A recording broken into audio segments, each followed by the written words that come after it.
ஒரு கட்டுப்பாட்டோட ஒரு பொறுப்பா இருந்தாலே இந்த மாதிரி பல பிரச்சனைகளை நம்ம கண்ட்ரோல் பண்ணலாம்.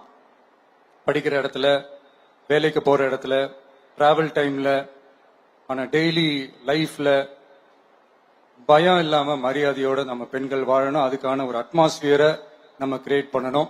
அதுதான் நம்மளுடைய ஃபர்ஸ்ட் டார்கெட்டு.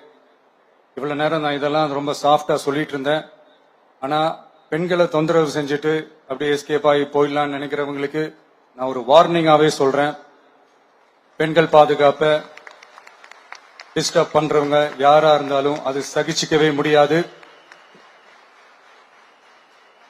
அவங்களுக்கான தண்டனைக்கான அந்த நடவடிக்கைகள் எல்லாமே போலீஸ் டிபார்ட்மெண்ட்ல இருந்து ரொம்ப கடுமையான ஒரு தண்டனையா இருக்கும். கடுமையான ஒரு நடவடிக்கைகளா இருக்கும். அந்த தண்டனை, அவங்களுக்கான அந்த சார்ஜ் ஷீட் எல்லாமே ரொம்ப ஃபாஸ்டா ஸ்பீடா அது செயல்படுத்தப்படும். என்ன ஒண்ணு, அந்த ஸ்பீட்ல நிரபராதிகள் யாரும் தண்டிக்கப்பட்டிருக்கூடாது. இதையும் காவல் அதிகாரிகள் மைண்ட்ல எடுத்துக்கணும்.